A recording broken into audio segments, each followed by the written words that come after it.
Shalom, selamat hari Minggu. Puji nama Tuhan, senang bisa menyapa saudara-saudara kasih dimanapun Anda berada. Doa dan harapan kami semua jemaat Tuhan selalu dalam keadaan sehat. Saya akan membacakan warta hari ini. Pada bulan ini, ibadah masih dilakukan secara online sampai dengan pemberitahuan lebih lanjut. Tapi kita tetap setia dan ajak semua keluarga untuk boleh bersama-sama beribadah. Warta yang kedua, Yud, bagaimana seorang muda menjaga kelakuannya bersih dengan menjaganya sesuai dengan firman Tuhan. Ayo ikuti ibadah Yud pukul 11 siang melalui aplikasi Zoom pada hari ini. Warta yang ketiga, kelas pendalaman Alkitab akan kembali diadakan setiap hari Senin dan Kamis pukul 18.30. Bagi semua jemaat yang rindu untuk menyelidiki kebenaran firman Tuhan, ikuti kelas pendalaman Alkitab ini. Warta berikutnya, doa berantai. Untuk kaum ibu dan kaum muda, doa berantai akan dilakukan sesuai dengan jadwal yang ditentukan. Bagi kaum bapak, jangan lupa, bagi kaum bapak, doa berantai dilakukan setiap pukul 7 malam. Mari kita satukan hati, kita berdoa bersama-sama, baik untuk pergumulan pribadi, ya, pergumulan saya, pergumulan saudara semua, pergumulan keluarga kita, pergumulan bangsa dan negara kita. Kita doakan juga, jangan lupa, bagi para tim medis, dokter, dan para ahli yang turut ambil bagian merawat mereka yang sakit dan mencari vaksin, terutama untuk menyembuhkan mereka yang terkena sakit virus corona. Kata terakhir, bagi saudara-saudara yang membutuhkan waktu untuk konseling ataupun dukungan doa, silakan menghubungi gembala sidang atau hamba Tuhan pada nomor yang tertera berikut ini. Demikian warta kita hari ini. Tetap sehat, tetap dalam Tuhan, tetap semangat, Tuhan Yesus memberkati. Amin.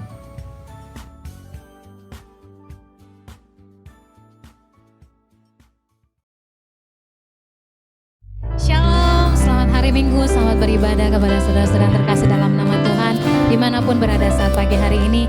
Saat pagi hari ini kita mau sama-sama memuji dan membesarkan dan meninggikan nama Tuhan yang hidup. Sebab Allah kita, Allah yang besar, kasihnya tak berkesudahan dalam kehidupan setiap kita. Mari sama-sama kita angkat pujian ini, kasih Allah tak berkesudahan.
Tuhan saat pagi hari ini. Biar Tuhan yang mau berbicara, mengubah hati setiap kita. Biar Tuhan yang menyelidiki hati setiap kita. Apakah kita benar-benar setia kepadanya? Kita mau sama-sama katakan pujian ini.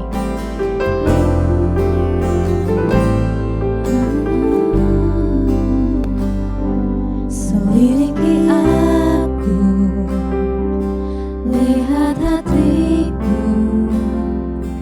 apakah ku sungguh mengasihimu, Yesus, Kau yang Maha Tahu dan menilai hidupku. Tak ada yang tersembunyi bagimu. Selidiki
Shalom saudara-saudara yang terkasih dalam nama Tuhan Yesus Kristus.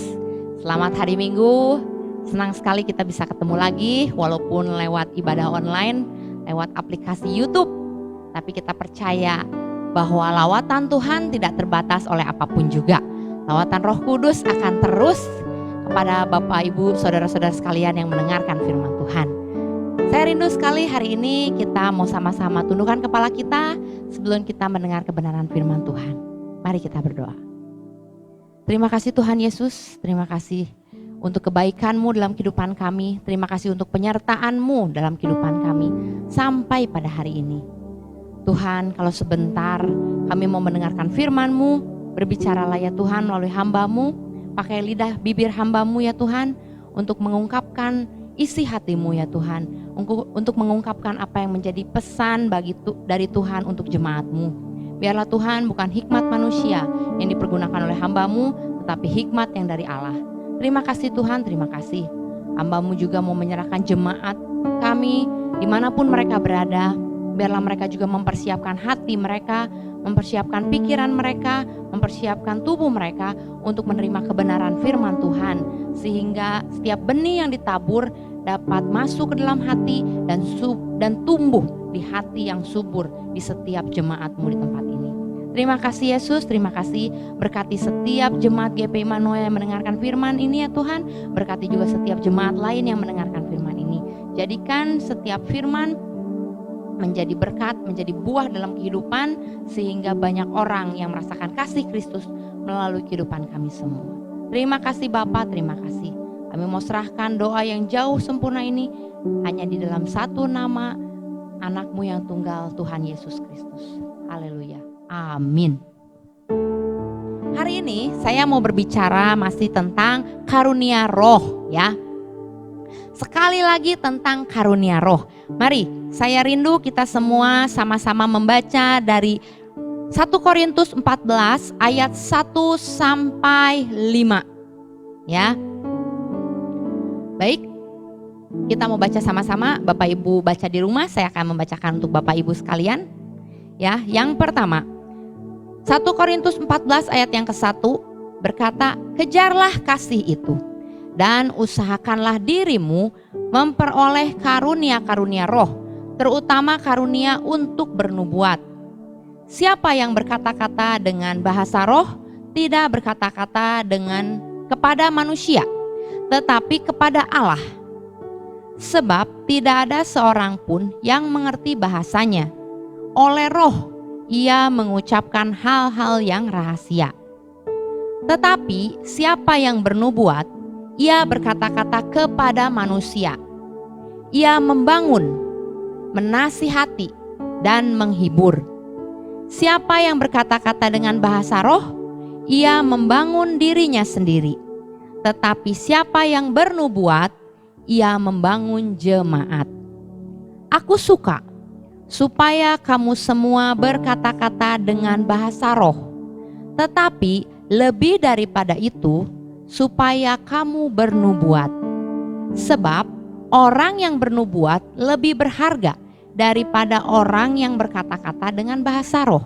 Kecuali kalau orang itu juga menafsirkannya sehingga jemaat dapat dibangun. 2 minggu yang lalu, minggu pertama, minggu kedua Ibu Gembala sudah membahas tentang peranan Roh Kudus dalam kehidupan kita, juga membahas tentang karunia-karunia yang diberikan Roh Kudus untuk kehidupan kita, baik untuk membangun kehidupan kita secara pribadi maupun membangun kehidupan kita sebagai kesatuan tubuh Kristus dalam gereja. Ya, nah hari ini saya mau menekankan kepada ayat 1. Mari kita baca kembali bersama-sama. Kejarlah kasih itu dan usahakanlah dirimu memperoleh karunia-karunia roh, terutama karunia untuk bernubuat. Nah, kita lihat yang pertama kata-katanya adalah kejarlah kasih itu. Kalau dalam bahasa Inggrisnya disebutnya pursue love ya. Jadi kita mengejar kasih. Bapak Ibu, kalau kita perhatikan dalam surat Rasul Paulus ini, surat 1 Korintus ini, Rasul Paulus menuliskan surat ini untuk jemaat-jemaat di Korintus. Ya, kalau kita mau baca dari ayat yang pertama, dari pasal yang pertama dikatakan bahwa ada pergolakan atau ada persengketaan atau ada pertengkaran di antara jemaat mengenai apa? Salah satunya mengenai karunia roh ini. Gereja di Korintus ini adalah gereja yang besar, gereja yang diberkati Tuhan, gereja yang penuh dengan karunia-karunia. Nah, kita lihat pada pasal yang ke-12 ya, Rasul Paulus sudah menuliskan tentang rupa-rupa karunia, tetapi satu roh. Tapi kita lihat ya, di 1 Korintus 13, Rasul Paulus menyelipkan satu pasal mengenai apa? Kasih. Kalau kita mau lihat ya, penutupan dari 1 Korintus 12 ayat yang ke-31. Ya, kita mau baca bersama. Jadi, berusahalah untuk memperoleh karunia-karunia yang paling utama. Ya, kita bisa baca di 1 Korintus 12 secara keseluruhannya, tapi saya ambil yang ke-31-nya. Dan aku menunjukkan kepadamu jalan yang lebih utama lagi. Ya. Nah, lalu dia masuk ke berikutnya, sekalipun aku dapat berkata-kata dengan semua bahasa manusia dan bahasa malaikat, tetapi jika aku tidak mempunyai kasih, aku sama dengan gong yang berkumandang dan canang yang gemerincing. Lihat yang kedua, sekalipun aku mempunyai karunia untuk bernubuat dan aku mengetahui segala rahasia dan memiliki seluruh pengetahuan, dan sekalipun aku memiliki iman yang sempurna untuk memindahkan gunung, tetapi jika aku tidak mempunyai kasih, aku sama sekali tidak berguna. Yang ketiga, 1 Korintus 13 ayat yang ketiga mengatakan apa? Dan sekalipun aku membagi-bagikan segala sesuatu yang ada padaku, bahkan menyerahkan tubuhku untuk dibakar, tetapi jika aku tidak mempunyai kasih, sedikit pun tidak ada faedahnya bagiku. Jadi di sini Rasul Paulus menekankan bahwa pentingnya kasih. Dan lihat ayat yang ke-13, 1 Korintus 13 ayat yang ke-13 berkata apa? Demikianlah tinggal ketiga hal ini, yaitu iman, pengharapan, dan kasih. Dan yang paling besar diantaranya ialah kasih. Dan 1 Korintus 14 ayat 1 dibuka dengan kata-kata kejarlah kasih itu. Ya. Jadi kita lihat betapa pentingnya kasih itu. Ketika kita memiliki banyak karunia, ketika kita dipercayakan Tuhan banyak karunia-karunia roh, mungkin kita bisa bernubuat, kita bisa berbahasa roh, kita bisa menafsirkan bahasa roh, kita mempunyai hikmat, pengetahuan. Tapi Rasul Paulus menekankan tanpa kasih semuanya itu sia-sia. Dan ketika Rasul Paulus kembali menerangkan tentang karunia roh, yang pertama kali dia buka adalah kejarlah kasih itu. Jadi kasih adalah hal yang sangat penting. Kita belajar, kasih adalah buah roh. Dalam Galatia 5 ayat 22, buah roh juga dibuka dengan kasih. Kasih adalah landasan bagi buah roh dalam kehidupan kita. Kasih juga adalah landasan bagi karunia-karunia roh bekerja dalam kehidupan kita. Yang pertama kali harus kita kejar adalah kasih. Lalu bagaimana kita menjadi orang yang penuh kasih? Di sini saya mencatat ada 4 hal bagaimana kita bisa menjadi orang yang penuh kasih. Yang pertama, bersekutu dengan Allah. Karena Allah adalah kasih. Ketika kita ingin memiliki kasih, ketika kita ingin mempunyai dasar hidup yang penuh kasih, maka kita harus bersekutu dengan sumber kasih itu, dengan kasih itu sendiri. Siapakah kasih itu? Allah. Karena Alkitab mencatat bahwa Allah adalah kasih. Jadi mustahil ada orang yang bisa bilang bahwa saya tidak perlu Allah untuk mengasihi. Ya, karena kasih yang sempurna hanya terdapat di dalam Allah. Kasih yang sempurna hanya terdapat di dalam Allah. Bagaimana cara kita bersekutu? Kita lihat dalam Yohanes 15 ayat 1 sampai 8. Yohanes 15 ayat 1 sampai 8. Saya akan membacakan poin pentingnya saja. Ayat yang ke-1, akulah pokok anggur yang benar dan Bapakulah pengusahanya.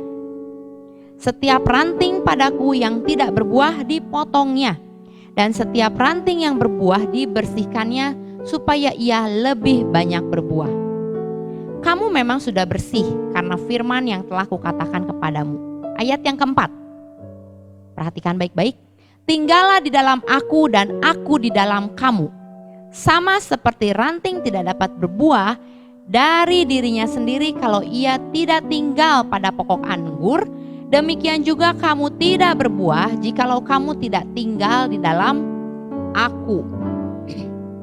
Nah, lihat, ini yang poin yang pentingnya. Tinggallah di dalam aku dan aku di dalam kamu. Jadi bagaimana kita memiliki kasih? Yang pertama, kita harus bersekutu dengan Allah. Karena bagaimana mungkin kita kita bisa memiliki kasih kalau kita tidak bersekutu atau tidak menyatu dengan sumber kasih itu sendiri. Ya. Bagaimana kita bersekutu dengan Allah? Perbanyak jam pribadi kita dengan Tuhan. Perbanyak jam doa kita dengan Tuhan. Perbanyak jam kita mendengarkan suara Tuhan lewat apa? Pembacaan akan firman Tuhan. Bohong kalau ada orang bilang saya mengenal kasih Bapa melalui kehidupan saya, melalui setiap peristiwa yang ada dalam kehidupan saya. Tapi dia gak pernah berdoa, dia tidak pernah baca firman. Dia hanya berdasarkan pengalaman-pengalaman pribadi. Bapak, Ibu jangan tertipu dengan tipu muslihat iblis. Kita harus hati-hati. Tidak setiap pengalaman dalam kehidupan kita bisa kita jadikan dasar. Tapi selain pengalaman, kita juga perlu pengetahuan. Dan Tuhan sudah memberikan pengetahuan yang benar melalui Alkitab. Karena itu, bacalah, renungkanlah, lakukanlah, dan jadikanlah itu pengalaman. Ya, jadi bukan dari pengalaman kita terus kita cari ayat-ayatnya, tapi dari pengetahuan yang kita punya, lakukanlah dan jadikanlah itu pengalaman kita bersama Tuhan. Yang kedua, bagaimana kita menjadi orang yang penuh kasih? Buanglah segala dosa. Mari kita buka dalam Wahyu 2 ayat 5. Wahyu 2 ayat 5 mengatakan,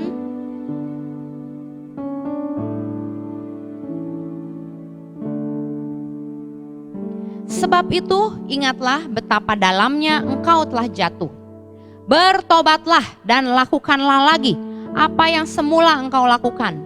Jika tidak demikian, aku akan datang kepadamu dan aku akan mengambil kaki dianmu dari tempatnya, jikalau engkau tidak bertobat.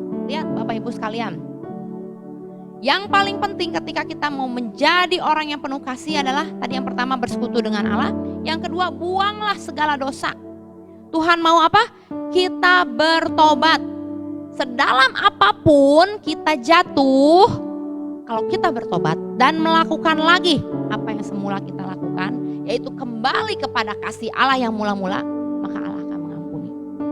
Lihat ya ayat 5 ini Tuhan sudah menekankan, ingatlah betapa dalamnya engkau jatuh. Jadi tidak ada dosa yang terlalu dalam untuk yang tidak bisa Tuhan ampuni. Tidak ada dosa yang terlalu jauh yang tidak bisa Tuhan kembalikan. Asal kita mau bertobat, mau berbalik ke jalan yang Tuhan tujukan, Tuhan mau menerima kita kembali. Ya. Dan yang ketiga, apa yang harus kita lakukan untuk menjadi orang yang penuh kasih? Tidak mengasihi uang. Ya. Tuhan Yesus membandingkan Allah dengan Mamon. Ya. Tuhan Yesus tidak membandingkan dirinya dengan kamu jangan menyembah dua tuan. Tidak bisa menyembah Tuhan dan tidak bisa menyembah setan, bukan. Tapi Tuhan Yesus membandingkan dengan apa? Dengan Mamon. Kenapa? Karena sering ya kita belajar di sini di gereja ini juga kita sering diajarkan bahwa manusia itu kadang-kadang mencari Tuhan juga, mengikut Tuhan juga demi Mamon. Tuhan berkati saya, materi dengan berlimpah, uang dengan banyak. Nanti saya ikut engkau. Tuhan, kalau engkau memberkati usaha saya, kalau engkau memberikan pekerjaan saya dengan gaji yang besar, nanti saya kasih perpuluhan. Tuhan, kalau Engkau memberikan saya proyek yang ini, proyek yang itu, nanti saya akan kembalikan perpuluhan. Apakah seperti itu yang Tuhan inginkan? Apa bedanya dengan waktu setan menggoda Yesus? Sembah aku beri seluruh dunia. Kalau tujuan kita hanya mamon, setan juga bisa kasih. Ya, jadi ingat Bapak Ibu, saudara-saudara yang terkasih dalam Tuhan, jangan mengasihi uang. Bukan uang yang membuat kita berdosa, tapi perasaan cinta akan uang. Minggu lalu Tante Mawar sudah bahas ya, jangan cinta akan uang. Cinta akan uang membinasakan ya. Bahkan di ibadah youth ya, Tante Mawar membahas uang membinasakan kita. Ya, bukan uang yang membinasakan, tapi cinta akan uang membinasakan kita. Karena ketika kita cinta, kita akan menghalalkan segala cara. Tapi harusnya kita cinta akan Tuhan. Ketika kita cinta akan Tuhan, maka kita menghalalkan segala cara untuk Tuhan. Ya. Oke, kita boleh baca di Matius 6 ayat 24. Matius 6 ayat 24. Tidak ada seorang pun dapat mengabdi kepada dua tuan. Karena jika demikian ia akan membenci yang seorang dan mengasihi yang lain. Atau ia akan setia kepada yang seorang dan tidak mengindahkan yang lain. Kamu tidak dapat mengabdi kepada Allah dan kepada Mamon. Nah, ya. Tuhan Yesus jelas sekali tahu dalam hati manusia cuma ada dua cinta. Kalau nggak cinta Tuhan, cinta Mamon. Kalau nggak cinta Tuhan, cinta uang. Kalau tidak melayani Tuhan, melayani uang. Ya, jadi pilih, tentukan siapa yang menjadi Tuhan kita. Tapi orang yang penuh kasih, kalau kita mau menjadi orang yang penuh kasih, jangan mengasihi uang. Yang keempat, tadi yang pertama bersekutu dengan Allah, yang kedua buanglah segala dosa, yang ketiga tidak mengasihi uang, dan yang keempat renungkanlah cinta Tuhan kepada kita. Bersyukurlah setiap hari bahwa Tuhan mencintai kita, Tuhan mengasihi kita dengan situasi yang terjadi dalam kehidupan kita, dengan segala kondisi yang kita alami saat ini. Ingat bahwa Tuhan mencintai kita. Kita berharga di mata Tuhan. Allah sangat mencintai kita dan Allah sangat menginginkan memiliki hubungan dengan kita. Ingat itu. Ketika kita ingat akan hal itu, maka kita akan menjadi orang yang penuh kasih sehingga kita bisa mengasihi orang lain. Terkadang orang-orang tidak bisa mengasihi orang lain, kenapa? Karena dia merasa dirinya insecure, tidak aman. Merasa terganggu dengan kondisi sekelilingnya, dengan orang itu terganggu, dengan orang ini terganggu, dia nggak aman. Begitu ngelihat ada orang bisik-bisik, kenapa ya dia bisik-bisik? Begitu ngelihat ada orang nggak senyum, kenapa dia nggak senyum sama saya? Ketika ada orang berkata kasar, kenapa dia berbicara seperti itu kepada saya? Dia nggak secure, insecure bahasa kerennya mah ya. Nah, kenapa? Karena kadang-kadang dia tidak merenungkan siapa dia di dalam Tuhan. Dia tidak ingat siapa dia di dalam Tuhan. Kita adalah manusia yang berharga. Kita adalah ciptaan Tuhan yang berharga. Tuhan membayar kita dengan darahnya. Jadi jangan pernah lupa betapa berharganya kita. Karena itu jangan sia-siakan hidupmu. Kalau kamu tahu kamu punya banyak dosa, bertobat. Ya, saya juga begitu. Kalau ketika saya ingat saya punya banyak dosa, bertobat. Kenapa? Apakah kita nggak kasihan? Tuhan Yesus sudah disalib untuk menebus kita dan sekarang kita menyia-nyiakan pengorbanannya. Renungkanlah cinta Tuhan pada hidup di dalam hidup kita setiap hari. Jangan komplain aja kerjanya, jangan mengeluh aja kerjanya. Mengeluh, aduh kenapa ya saya nggak lahir dari anak orang kaya, aduh kenapa ya gereja saya emang kecil, aduh kenapa ya saya nggak bisa pelayanan ini, aduh kenapa ya saya nggak bisa begitu. Jangan komplain terus, jangan selalu melihat ada orang yang di atas. Tapi renungkanlah setiap cinta Tuhan dalam kehidupan kita. Hitung berkat yang kita miliki satu persatu. Dari mulai kita melek sampai kita merem lagi mau tidur.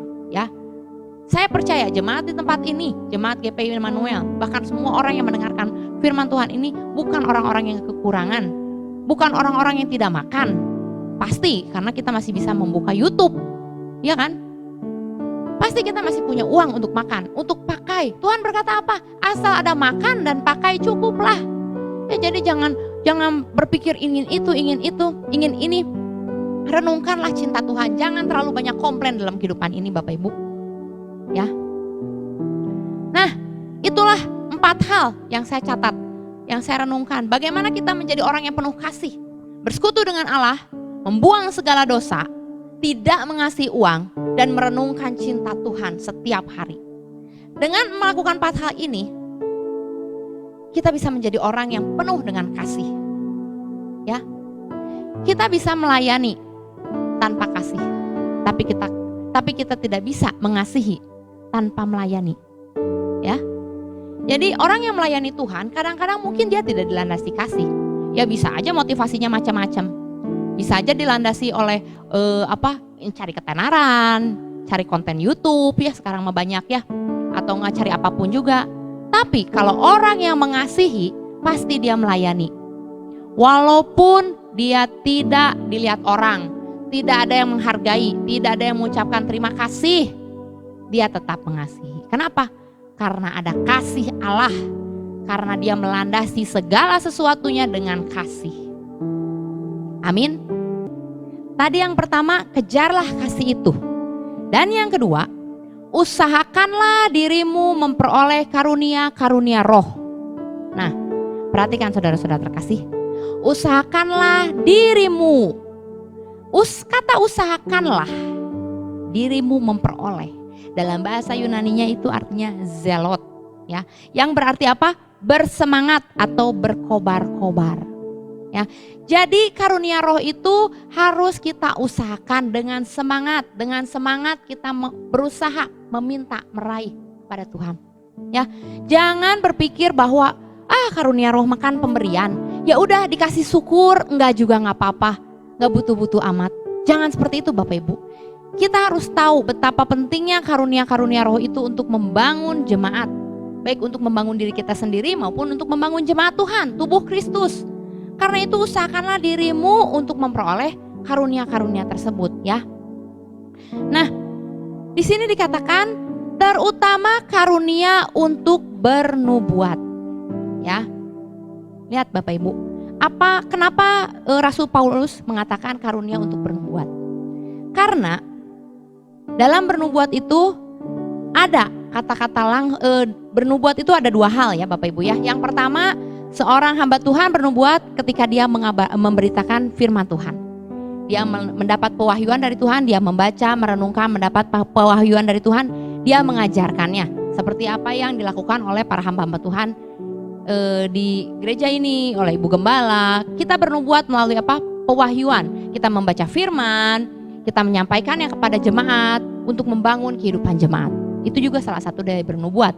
Nah, tapi juga ada yang kedua, yaitu bernubuat secara langsung, yaitu mendengarkan suara Tuhan langsung dan bernubuat untuk orang-orang masing-masing.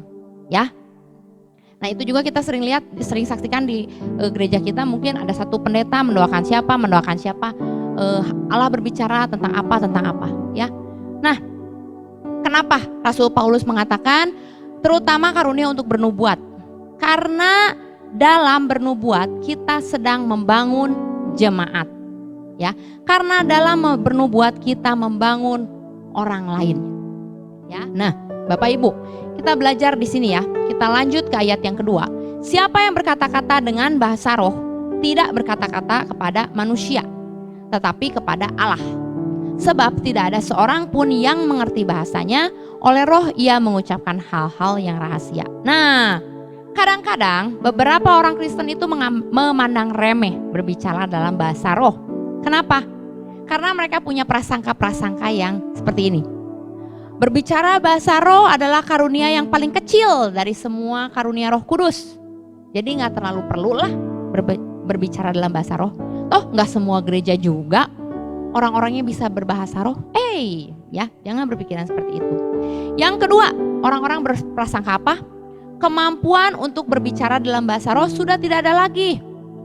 Dengan bersamaan meninggalnya para rasul di perjanjian baru, berbicara dalam bahasa roh itu udah zaman dulu, sekarang mah gak ada lagi.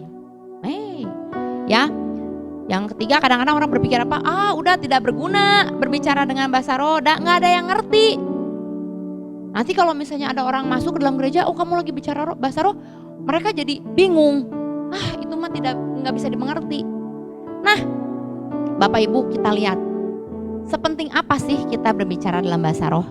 Ya, ini kemarin udah dibahas dalam ibadah youth dan ini sangat menarik ya, karena ternyata youth di gereja kita ini sangat bersemangat untuk memiliki karunia ini, dan saya berharap semua jemaat Tuhan juga bersemangat untuk bisa berbahasa roh. Kenapa? Kita lihat ya, siapa yang berkata-kata dengan bahasa roh tidak berkata-kata kepada manusia, tetapi ia berkata kepada Allah, ya. Sebab tidak ada seorang pun yang mengerti bahasanya, oleh roh ia mengucapkan hal-hal yang rahasia, ya. Nah, kalau kita lihat seberapa sering Paulus sendiri berbicara dalam bahasa roh. Dalam 1 Korintus 14 ayat 18, Paulus mengatakan apa?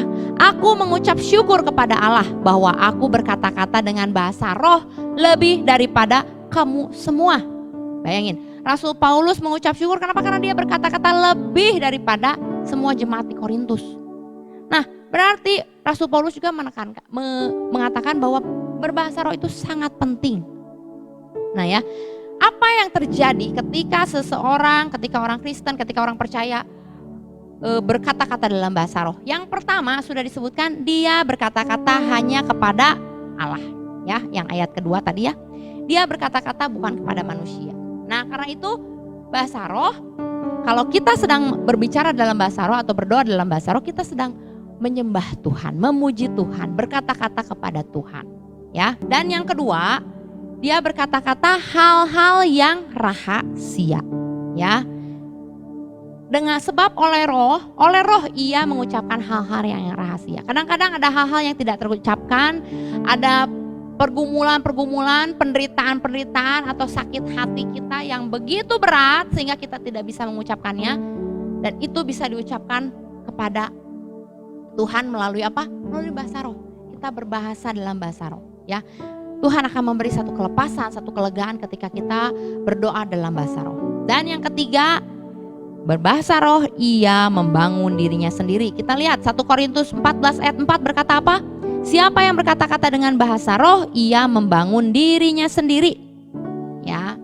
Jadi kita bisa lihat ketika dalam berbahasa roh, yang pertama ia berbicara kepada Allah, yang kedua ia berbicara hal-hal yang rahasia, dan yang ketiga dia sedang membangun dirinya sendiri, ya. Jadi seseorang yang berbicara dalam bahasa roh, dia sedang membantu dirinya untuk bertumbuh secara rohani, ya. Yudas 20 berkata apa? Akan tetapi kamu, saudara-saudaraku yang kekasih, bangunlah dirimu sendiri di atas dasar imanmu yang paling suci dan berdoalah dalam Roh Kudus. Ya. Jadi ketika kita lagi berbahasa roh, kita sedang membangun iman kita. Kita sedang membangun diri kita. Ya. Berdoalah selalu dalam bahasa roh. Berdoalah selalu dalam Roh Kudus. Lalu gimana, Ci? Kalau sekarang saya lagi nggak bisa, sebelum bisa berbahasa roh. Ingat tadi apa? Usahakanlah dirimu memperoleh. Raihlah karunia itu. Minta kepada Tuhan, ya. Yang namanya karunia itu adalah gift, pemberian.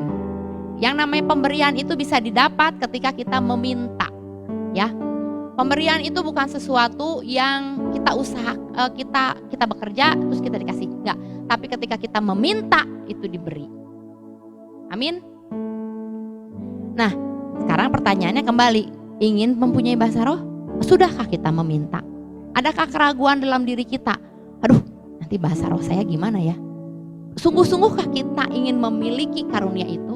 Ketika kita sungguh-sungguh ingin memiliki karunia itu, Tuhan pasti memberikannya. Kalau kita baca di Alkitab, Bapa di dunia saja akan memberikan roti pada anaknya waktu dia meminta roti. Tidak akan memberi batu ketika anaknya minta roti. Nggak akan memberi ular ketika anaknya minta ikan. Apalagi Bapa yang di surga, ketika kita minta bahasa roh, minta karunia roh, pasti Allah memberikannya. Nah kalau gitu karunia bernubuat apakah kurang penting? Enggak, karunia bernubuat lebih penting. Tapi di mana posisinya?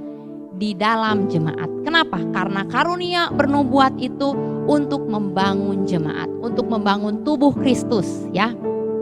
Tadi saya udah katakan dua hal, bahwa karunia bernubuat itu bisa diperoleh ketika kita memberikan pewahyuan firman Tuhan yang sudah Tuhan berikan kepada kita dan mengajarkannya. pada jemaat, dan juga bisa langsung personal satu-satu atau kepada jemaat Tuhan secara langsung.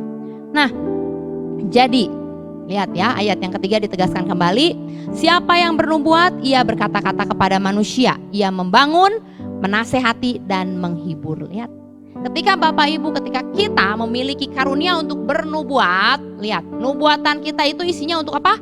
Membangun, menasehati dan menghibur. Jadi kita bisa menguji, ketika Alkitab mengatakan ujilah segala sesuatu. Ketika ada orang bernubuat kepada kita, ujilah. Karena karunia bernubuat itu untuk apa? Membangun, menasehati dan menghibur.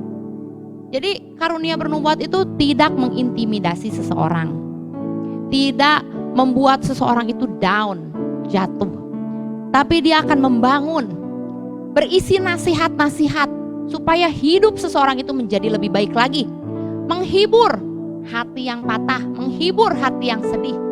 Itu karunia yang bernubuat. Karena itu ketika kita menerima nubuatan dari siapapun itu, hamba Tuhan yang dipercayakan Tuhan, atau kakak rohani, atau bapak dan ibu rohani kita uji setiap nubuatan-nubuatan itu. Apakah membangun kita? Apakah ada nasihat untuk kita dan melalui nubuat itu? Dan apakah ada penghiburan untuk kita melalui nubuatan itu? Jika ya, nubuatan itu berasal dari Tuhan. Kita aminkan, kita doakan, dan kita yakin bahwa nubuatan-nubuatan itu akan terjadi dalam kehidupan kita. Ya. Nah, sekarang saya tutup dengan kesimpulan ayat yang kelima. Aku suka supaya kamu semua berkata-kata dalam bahasa roh. Jadi di sini Rasul Paulus menekankan, walaupun Rasul Paulus mengatakan terutama karunia untuk bernubuat, tapi dia juga bilang apa? Aku suka kamu semua berkata-kata dalam bahasa roh. Berarti bahasa roh itu tidak dilarang. Bahasa roh itu memang harus dimiliki. Bahasa roh itu harus dilatih, harus terus dikatakan, diucapkan, didoakan terus supaya membangun iman kita. Nah, tapi Rasul Paulus menekankan, tetapi lebih daripada itu supaya kamu bernubuat. Kenapa? Karena kan tadi ketika kita berbahasa roh kita membangun diri kita, tapi bernubuat kita membangun orang lain, ya. Kecuali ada satu karunia bahasa roh yang disertai orang untuk menafsirkannya, ya. Jadi Tuhan juga memberikan karunia kepada orang untuk menafsirkan bahasa roh. Ketika orang itu sudah memberikan bahasa roh atau berdoa dalam bahasa roh untuk jemaat, dan ada orang lain yang menafsirkannya, maka itu dapat membangun jemaat dan menjadi berkat untuk jemaat, ya. Tetapi saya yakin dan saya percaya bahwa ketika bahasa roh itu didoakan untuk jemaat, ditafsirkan untuk jemaat, itu fungsinya juga apa? Membangun, menasehati dan menghibur. Ya, ada jiwa yang dibangun, ada nasihat yang diberikan, ada penghiburan yang diberikan kepada setiap jemaat. Sehingga setiap jemaat yang mendengarkan nubuatan, mendengarkan bahasa roh yang ditafsirkan, akan menjadi jemaat yang lebih baik, akan menjadi jemaat yang bertumbuh, akan menjadi jemaat yang dewasa, akan menjadi jemaat yang dihibur, akan menjadi jemaat yang dibangun dan dinasehati. 1 Korintus 14 ayat 39 dikatakan apa? Karena itu, saudara-saudaraku, usahakanlah dirimu untuk memperoleh karunia untuk bernubuat. Dan janganlah melarang orang yang berkata-kata dengan bahasa roh. Jadi kita jangan berkata, oh karena nubuat lebih penting, nubuat aja bahasa roh nggak usah, nggak bisa, ya. Kedua-duanya adalah karunia yang dipercayakan Tuhan kepada kita untuk dipakai membangun diri kita sendiri dan membangun jemaat, ya.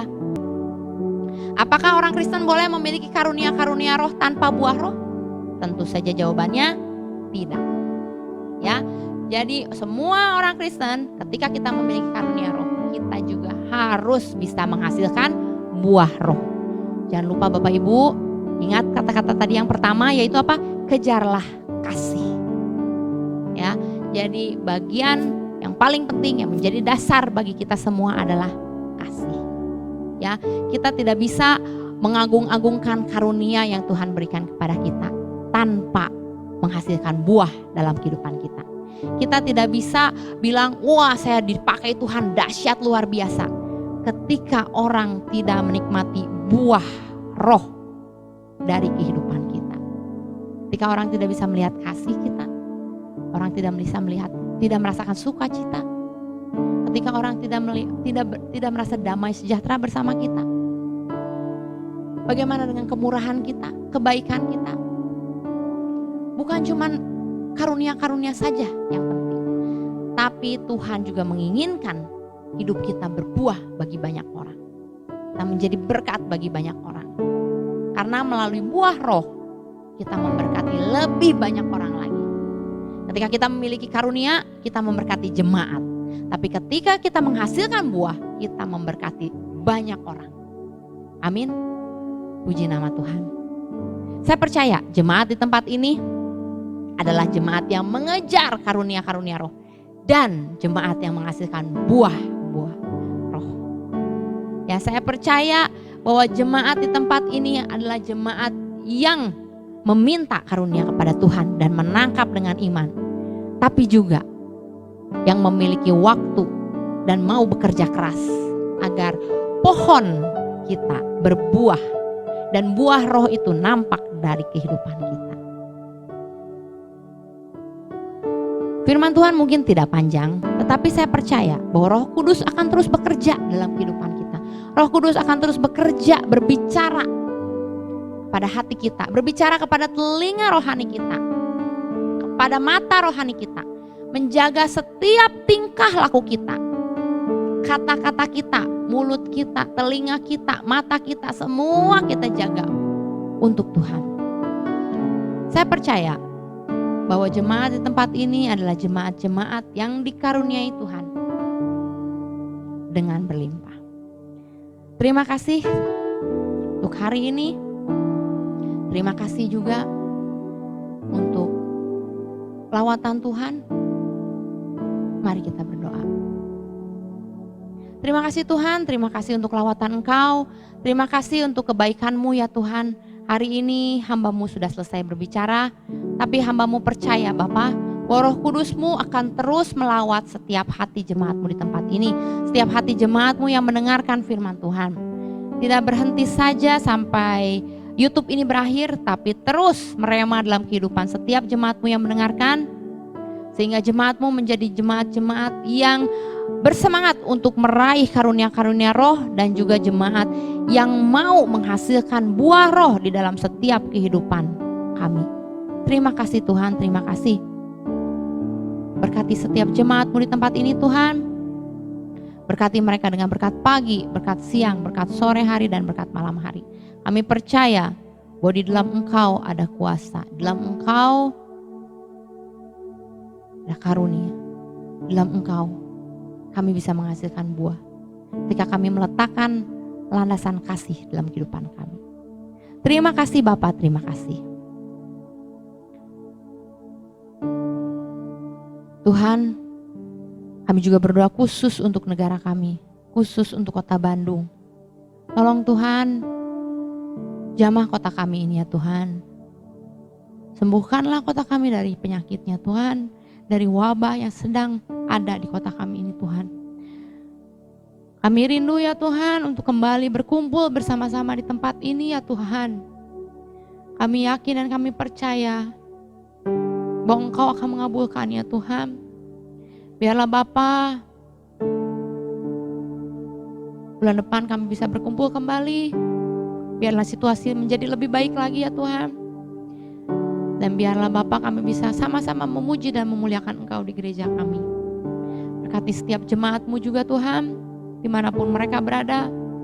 Usaha yang mereka kerjakan Tuhan, kami yakin dan kami percaya Engkau yang akan memberkatinya. Berkati juga ya Bapa, orang-orang, anak-anak muda-Mu ya Tuhan yang berjerih lelah, sehingga channel YouTube ini juga bisa berlangsung Tuhan. Engkau yang akan membalas setiap jerih lelah mereka Tuhan. Kami percaya Tuhan, ketika kami melayani dengan kasih yang daripadamu, maka Engkau akan memberikan upah yang berlimpah-limpah dalam kehidupan kami. Terima kasih Yesus, kami berdoa untuk pemerintahan kami, apapun kebijakan yang dibikin oleh pemerintahan kami, biarlah Bapak kami juga bisa melakukannya, bisa mengikutinya Tuhan, sehingga kami bisa berkumpul bersama-sama dan saling menjaga antara satu dengan yang lainnya Tuhan.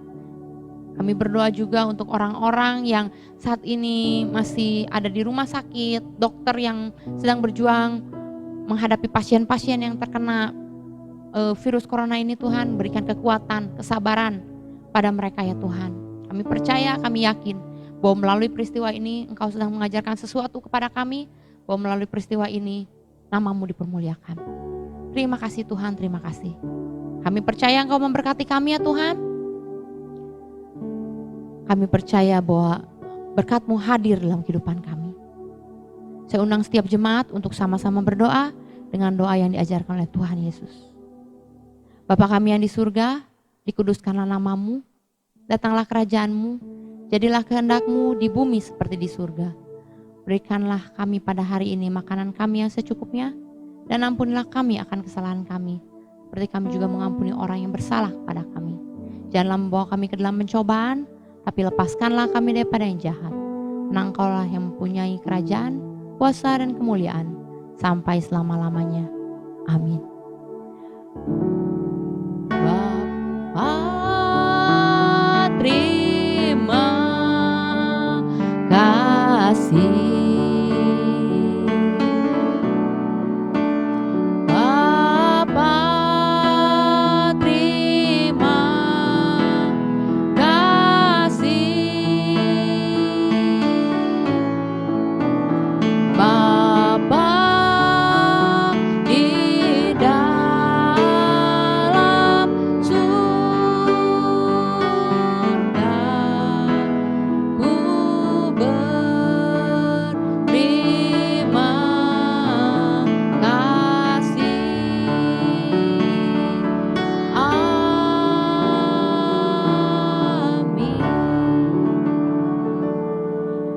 Amin. Tuhan Yesus memberkati. Tetap semangat saudara. Tetap jaga kesehatan kita bersama. Tuhan Yesus memberkati.